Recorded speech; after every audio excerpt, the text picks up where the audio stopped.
So good morning.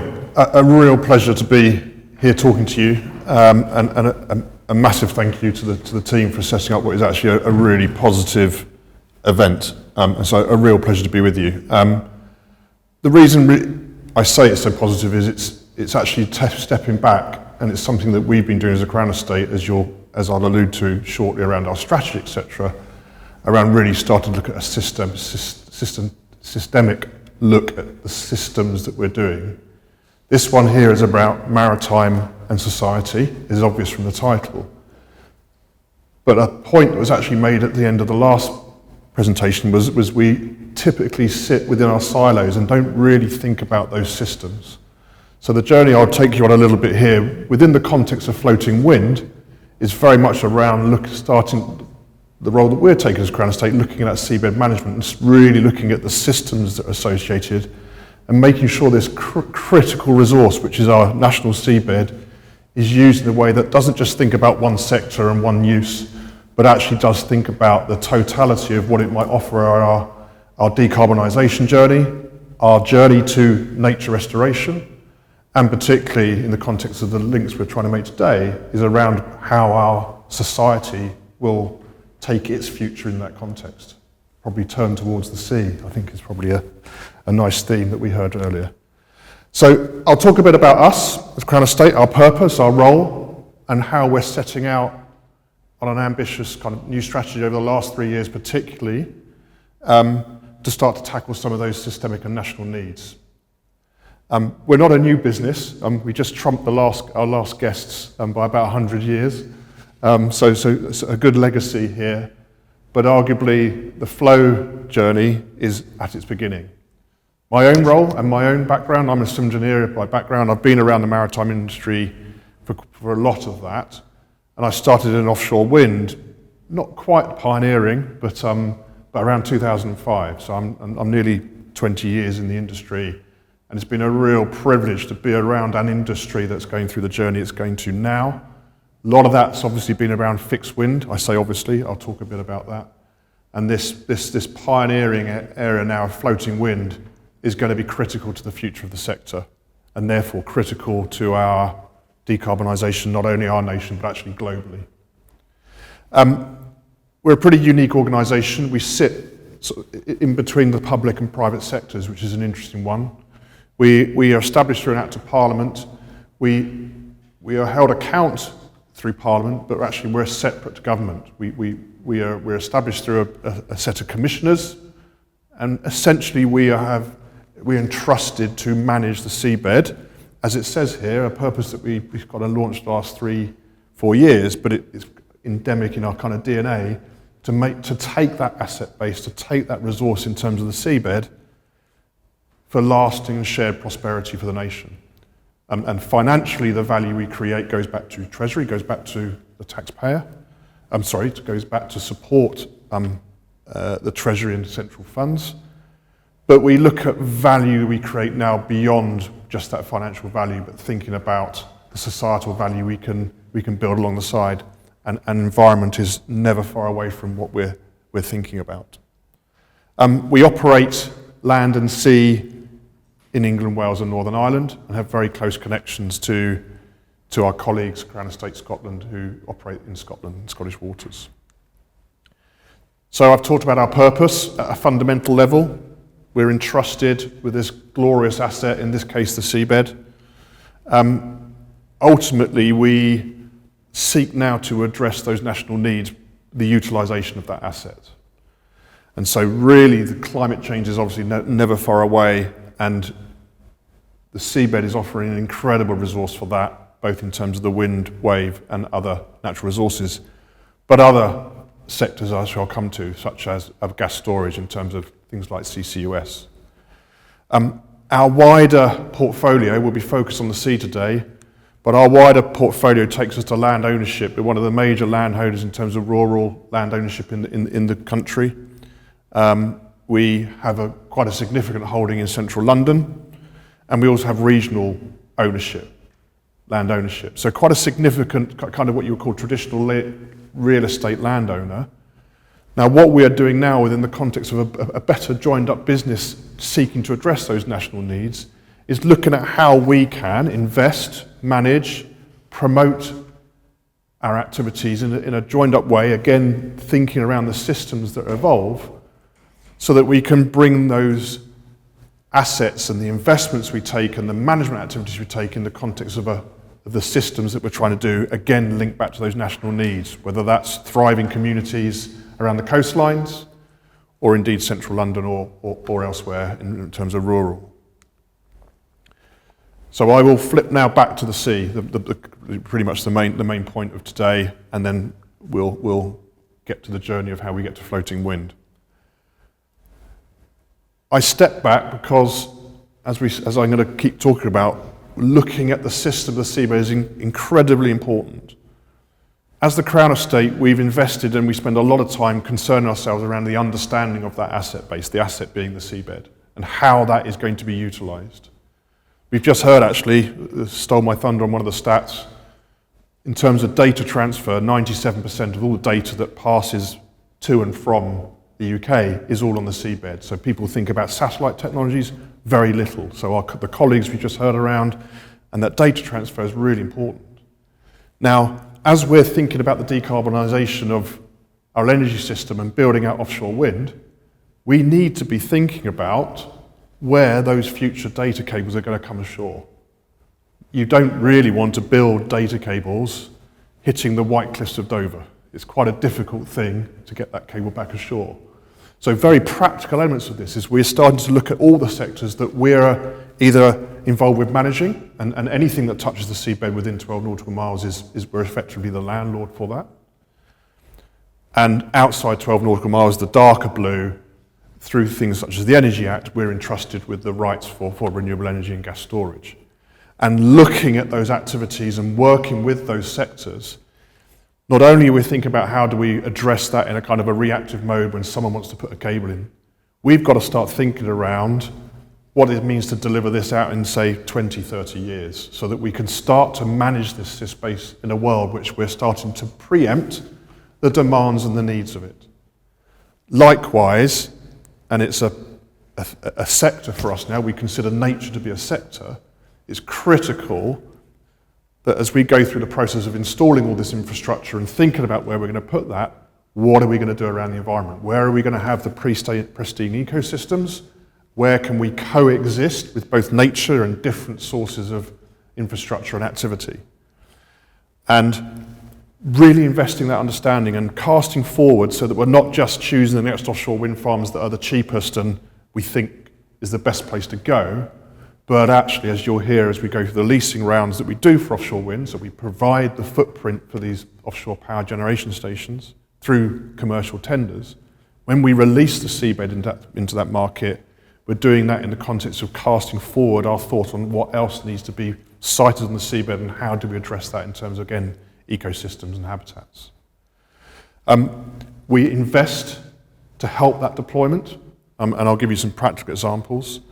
We spend quite a bit of time convening in this interesting space between public and private. We spend a lot of time with our colleagues in government thinking about the energy transition, thinking like with DEFRA and the family of agencies that report into them, including the marine regulators, so the MMO in England and Wales. How can we collectively start to work together to ensure those systems and things are brought into account? So marine regulation, marine spatial planning is something that feeds off and we support with this data and evidence I'm alluding to. And then finally, going back to the point, we are an investor. We invest in real estate. We invest to secure that future, working alongside the sectors. So we are really keen to understand how we can continue to create an asset base that provides not only financial returns for this legacy asset which we manage, but also in terms of how we derive those these societal values as well. So I've given you in the feed now a bit of what do we actually do about that? How do we deliver this? So I talked around, we invest in evidence. We've got a world-leading database in terms of what happens. So every single survey for the infrastructure or the build of offshore wind and other renewables, every single survey is provided to us under the mandate that we provide that operator, and all of that survey data goes onto something called the Marine Data Exchange. We've been doing that, it's 10 years old, although we've been collecting the data for that for over 15 years, and we make all that data available.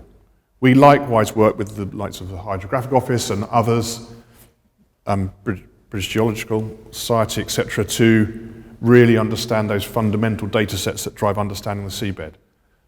I won't go through the list because it's over 150 different data layers, but we now can load all that onto our seabed, the geospatial engines that we've got, and we can understand how the seabed could be utilised in the future in terms of its optimal use for various of those sort of 26 different sectors I spoke to earlier.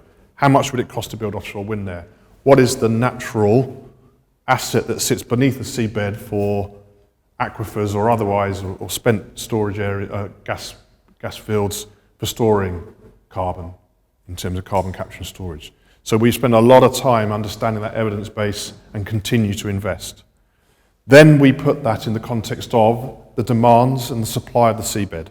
So we're thinking now out to 2050, how much offshore wind could there be required there? No one actually knows that answer yet. The Committee on Climate Change will provide projections. National Grid, through their future energy scenarios, will start to run scenarios, but actually no one actually quite knows how much offshore wind we'll need by 2050. What we can do is look at the ranges of that offshore wind requirement and start to think about how we would site it. How would we site it away from some of those other activities, so that we can make space for them, whether they're linear assets coming ashore, again, or nature. And so we're investing in data, we're understanding what the seabed can offer in terms of its solution to our national needs.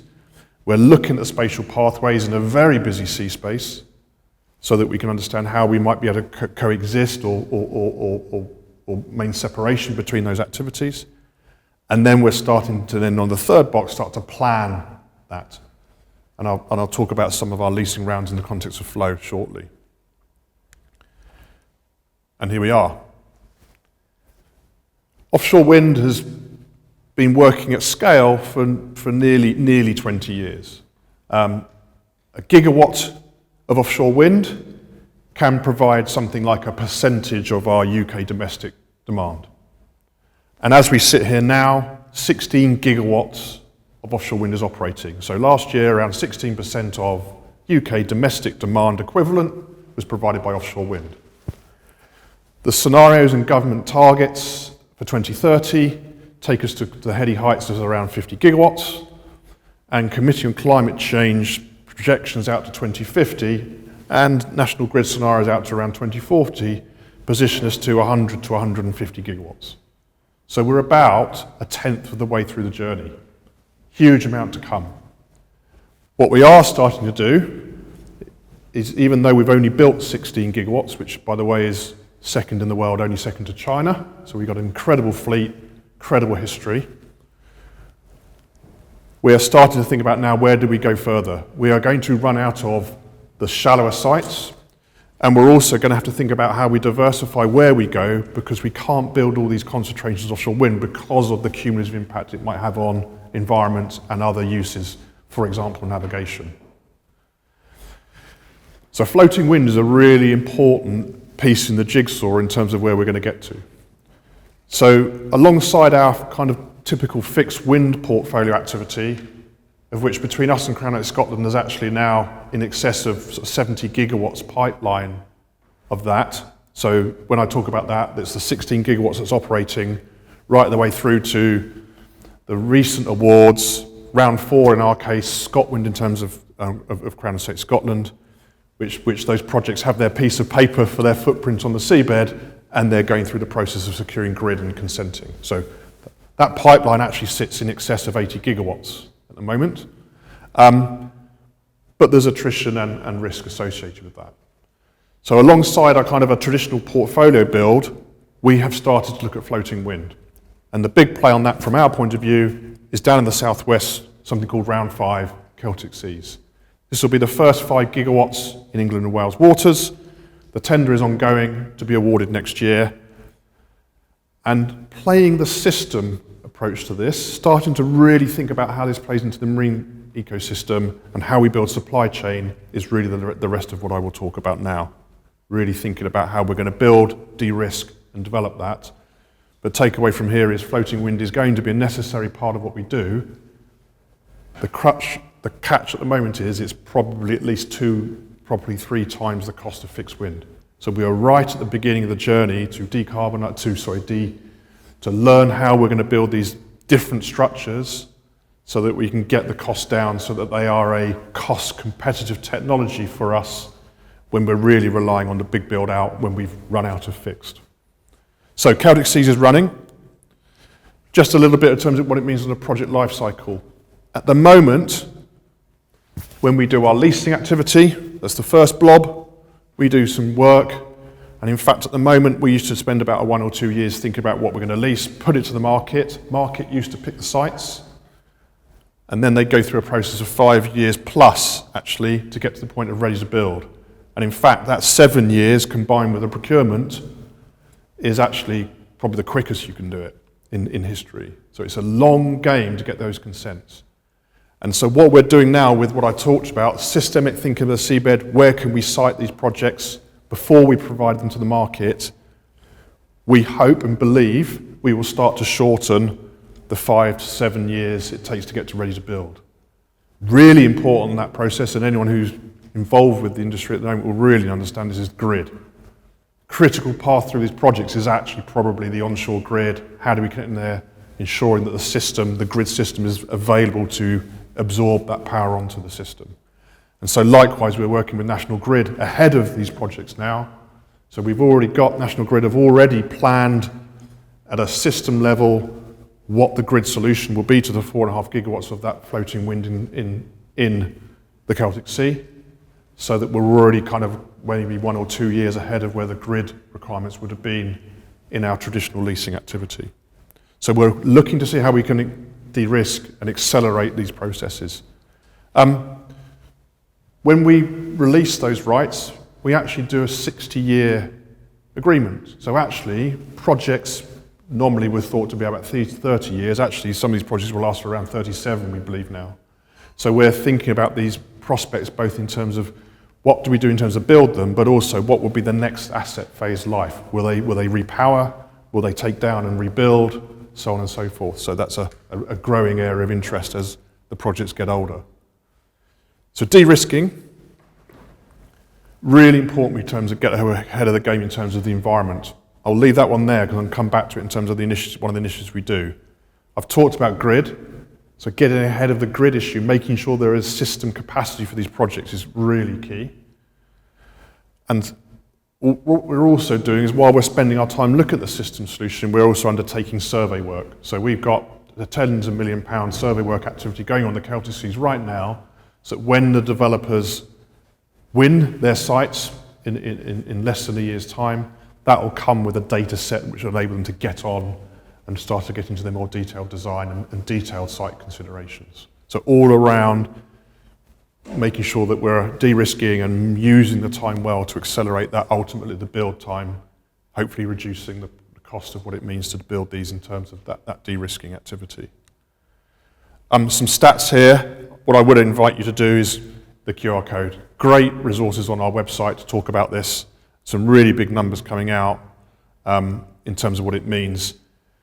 But these are the sorts of things that are driving. My next point is around the supply chain investments required to deliver these. Part of the de-risking is knowing that there's actually an industry that's going to be ready to deliver these projects. So, alongside the de-risking activity we've done, as I've mentioned, grid, consenting, and data. Earlier in the year, we did a piece of research that looked at what would it mean, what would all the component requirements be for 4.5 gigawatts. This was the minimum requirement. We got a bit of heat because people think we might need more than this. That's true. This was the minimum sort of technical takeoff of the products and services that were required to deliver that 4.5 gigawatts. And anything that's red or amber is a worry. There's not a lot of green, is there? So this is a worry as far as, do we have the capability and the capacity in the supply chain to deliver these products and services? What we also looked at is and this is a kind of a maturing of our industry. In the past, when we've done supply chain plans and so on and supply chain assessments, we've done a gap analysis and really gone at everything.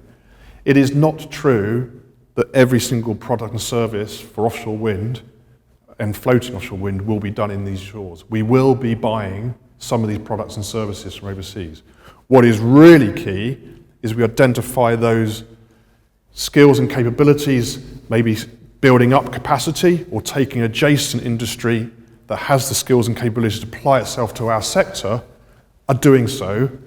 And so we've started to think now as a sector, not just the Crown Estate, we're part of funding and part of catalysing that activity, but actually as government and sector, starting to identify those products and services we believe that we can grow into in terms of the activities that can be produced and delivered, create jobs and economic activity in the UK against specific products and services.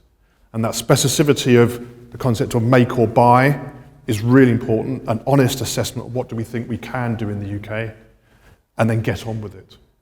And then we will be clear that the opportunity that this sector provides can be grabbed, but also, from my point of view, we'll have supply chain that can actually build the projects when we need them.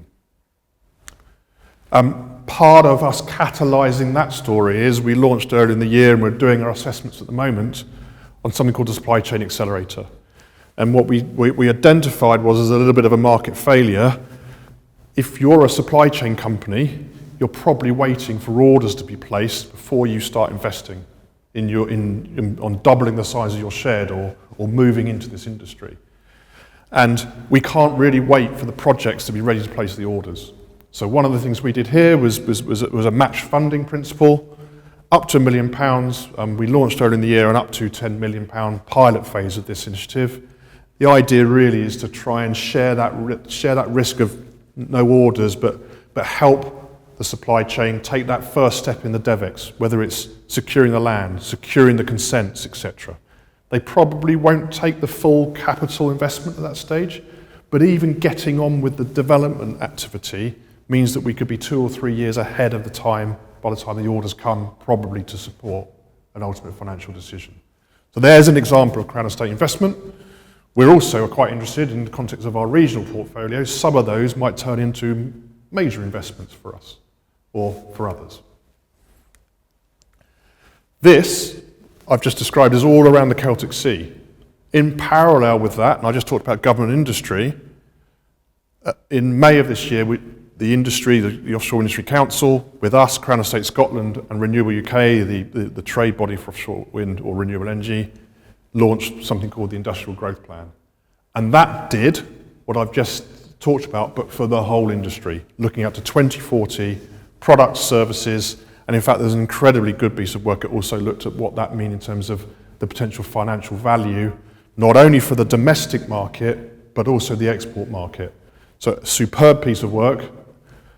The job now is to take that into action, take it into a plan and deliver against it. And we're currently sitting down with the new government who seem to be interested in industrial strategy, and here's some work we can do in terms of some of the homework done on that.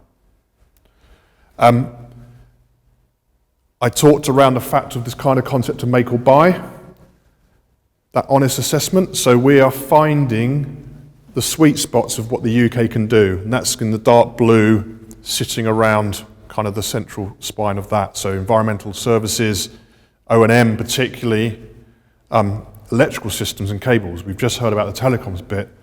Cable supply is a significant pinch point in what we're doing. And some of the major infrastructure that goes into the substations and cables, people are turning up now to place orders and they're being told, come back in 8 years. So we have significant pinch points, Northern Europe and across the globe, if we're honest. So we've really got to drive this activity for investment. I won't go through the detail, but the point is there is a lot of detail. And so if you're an industry player in a particular sector, this is the evidence base that at least gets you to the first point of consideration in terms of the scale of the market you could be entering into. Technology, really interesting. And innovation. It's something that is fundamentally been at the heart of the UK's approach. We were the pioneers in offshore wind. By therefore, the nature of this is we are at the forefront of a lot of the technologies that happen, if not the significant elements of supply chain that have been done to date. We have an incredible network. We're sitting in some of the buildings now in terms of what it means right the way through from even TRL level 0 to 1 in terms of what it means around academia and research. So incredibly, a world-class offering right the way through to the later TRLs, and we've got assets around the UK, testing and demonstration up in Orkney, through to things like the Offshore New Energy Catapult with blade testing facilities in Blythe. We can provide the place for suppliers to come and play, learn how to fix issues that they might have with their products, create new product. And one of the things we can do on the back of the industrial growth plan is really start to leverage that total facility that the UK can provide in terms of that demonstration, but really development and demonstration of innovation so we can unlock the future of floating wind. Really interesting areas around, even just those simple things around catenary cables, how we're anchoring these systems. We've done it in the past on quite big structures. We haven't applied that to, I say that, these are significant structures in their own right, but the scale of floating wind is, some of those will have, each turbine will have 4 tethers potentially. So we just not looked at the scale and the volume that this sort of sector will need in order to deliver. So innovation, really key. I'm going to end on 2 things quite close to my own heart and ours actually as a sector. One is the skills gap. We've heard of it, we're going to keep hearing about it, aren't we? So a couple of things we've been doing there, and I think this is, again, system approach to this. We partnered up with DWP to do some caseworker, so Job Centre Plus caseworkers, just didn't understand the industry, quite understandably, even in our maritime and coastal communities. We did some research not long ago in an area that actually is already pretty active in offshore wind. Over 60% of the people interviewed, and with cross-section of society, were not aware that there were job opportunities in this sector. More than that, 70% were really interested once we asked the question. So the point on this is we forget how little people understand around our industries, not just offshore wind, but maritime. So DWP was around just putting those job centre coaches through a little training exercise, offshore wind training. It was an online model, just to let them know what it means, what were the sorts of skills, what sort of breadth of need there were in jobs, and it's not just a traditional turbine operator and maintenance guy that you get from the photos. It's right the way through to environmental surveys, who's going to be doing the cooking, everything in between. Another area, really nice one, is the sea ranges at the bottom. There's an initiative with UK, Netherlands, and I think Germany governments who are looking to bring young people, maybe from underprivileged background, into thinking about the ecological future of the seabed. And one of the initiatives we did there was bring the sea rangers onto a survey vessel for the Celtic Sea surveys we did. Eight students or cohort coming in, being taught by retired naval officers. So we had this legacy of how do we bring people out of kind of a legacy in terms of their previous job and career. How could we bring them through and help with their incredible expertise? And likewise, putting people out into sea that might not have looked seaward before, and really think about how we bring those through. So those are the sorts of initiatives that we've been thinking about. And I'll end on the environment. So as we're identifying these sites, as we're going through the process of consenting, it is true that the industry is pretty new. I've talked about the fact we're only 15 years old, so really understanding and accelerating our understanding of how we impact or work in conjunction with the ecosystems offshore is really important. So we launched a program now nearly 5 years ago, investing in that data, investing in the understanding, the data that underpins the assessments, that means that we can continue to secure consent to these projects, not based on precautionary principle and guess, which actually in the end means that you could probably block the planning processes through that, but actually proper data and evidence that really understands that assessment and therefore unlocks a responsible consenting process. Not only does it around data, but really important on the right-hand side is convening. So all the people on the right-hand side are either associated with the sector, government, they're stakeholders that are formally associated with the consenting processes, coming together to identify the data gaps, fixing them, and then the bit we're going to be really on now, because we're spending quite a lot of money on this data, is making sure it's then used in the context of assessment and decision-making and consenting. So bringing people together, and I think the challenge to us is how do we start to think of this beyond offshore wind, but actually the more total marine system. What next? I'm going to say more, I'm sure I'm out of time. So floating wind builds off the back of the legacy of fixed wind, but one of the issues we did as an industry kind of miss in terms of fixed wind is the true societal value of that industry. We've got the world-leading asset base, but we don't have the world-leading assets in terms of the business that can supply this industry. And floating wind is coming. It's going to take some time, but we need to build up an industry, and the UK has a really good chance to be at the front end of that this time, again, but actually to grab that, to really grab it.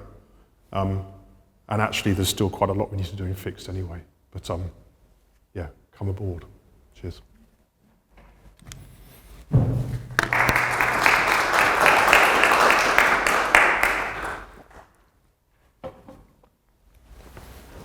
Thank you, Will. Truly fascinating.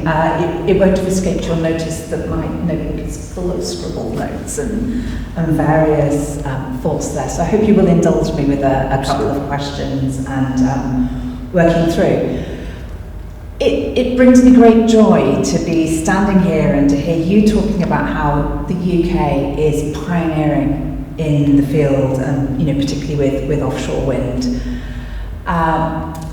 I guess my first question is, if at the moment we are second only to China, who are those near competitors who, despite us having the pipeline that's going to go from 16 to 70 gigawatts and beyond, who else is really very rapidly catching us up with fixed and pioneering in floating? So there's a Northern European market really wrapped around the North Sea, but the North Seas we always use as plural, so all of our seas is where we're concerned. So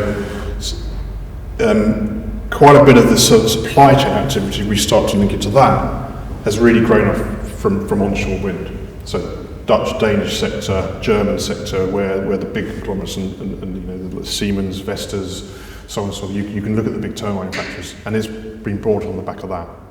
So they probably punch above our weight in terms of kind of our market share of supply and products and services. So it's Northern Europe kind of dominates a bit, and things can move very quickly. Now, if you think about what it means to do floating wind, the turbines tip height on the modern turbines would just beat the Shard in terms of the height. So the scale of these issues, these assets are massive. So the thing that sits under that little floating module, have in your mind of the fact of an ocean-going vessel. That's the sort of manufacturing we need to sit under each one of those turbines. So you can see how Korea and so on, so Middle East, so on, are going to be on the bandwagon very quickly in terms of what it means around floating. Our bit, maybe will we compete with that? Possibly, but we certainly will in terms of the innovation agenda, and we certainly will in terms of some of the smart stuff that goes into these systems, etc. So we're a little bit behind in terms of that supply chain, but I think we're not too far behind. We have our natural port facilities. We have access to the portfolios you just pointed out, and we can very quickly start to change that aspect. Thank you. I think you've led me in then to that next question, and it was great to hear the reference to Blythe and offshore renewables, energy catapult. I had the privilege of actually visiting the facility and realising just how big these things are. And actually, whilst we in the UK need to collaborate, that collaboration goes beyond our shores. This is a global challenge that needs to be solved, and I personally feel that sovereign supply chain is really important, but we're still going to have things that we want to export on which we're going to learn from others. What, beyond those things that Crown Estate is already investing in, do you see as the challenges in what's a relatively immature market at the moment? So like component levels, etc. I think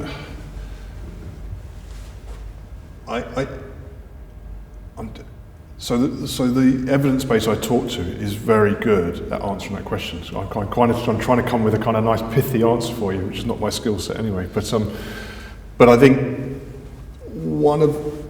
if I play it back another way, I think there is a general capability requirement to build this portfolio out. And we have a society at the moment which, and I think it was talked about earlier, the education system doesn't necessarily turn us to the maritime space, nor actually come up with the skill sets that we're necessarily looking at. And some of the fixes we're doing, things like, right the way down to things like apprenticeships. I sat on a skills panel, not in my sector, which is kind of where you learn the most, isn't it?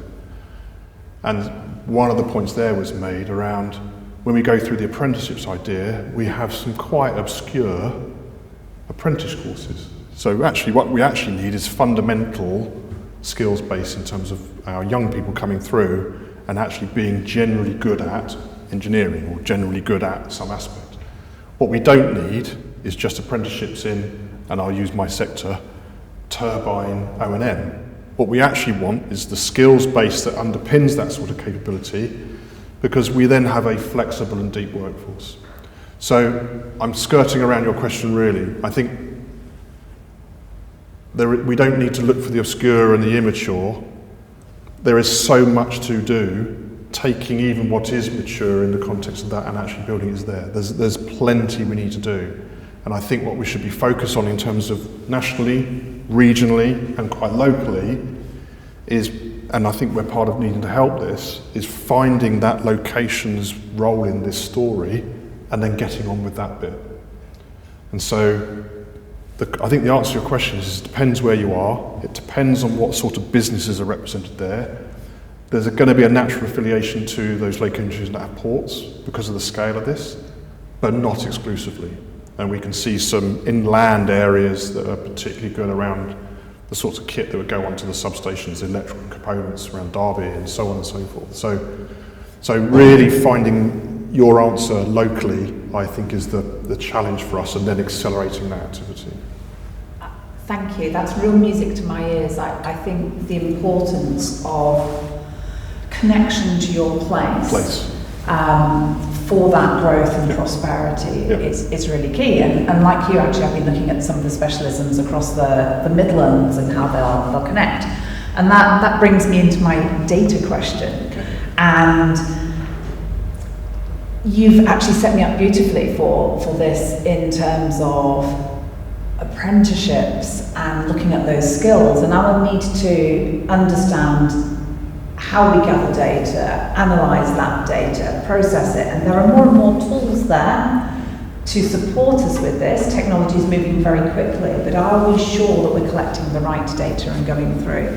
I was really impressed to hear about the Marine Data Exchange, and also aware of a number of organisations that are developing their skills and going out and performing those surveys and understanding what's happening and watching it very closely from the marine autonomy point of view for doing that.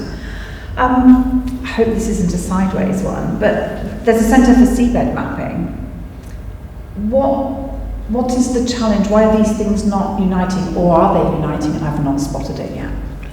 It's a good one. I mean, on the specificity of your point, I don't know, but getting out and talking is important. And so, for example, what we do know is some of the work we're doing around data. The term whole of seabed is the one we use. So that data and evidence of the whole of seabed is what we use internally as Strapline, and the work we're doing there is globally leading. So our team around, I think it over in the States, like say San Francisco or whatever, talking at events around how we're utilising the Esri tool base to do what we're doing. So what we're trying to do is really convene and talk about what we're doing. That's probably the first starting point. And then we try and play through networks. So ORE Catapult, really an innovation partner with us, informally. I also see things like Supergen, so the Supergen Offshore Renewable Energy, based out of Plymouth, but with whole family universities that are part of that, and also beyond. And then really just getting in the room and talking about it. But in the end, I'll say it here, all that data that's on there, you've got terawatts of data, if not the biggest, the globally leading data set from marine data, is free access.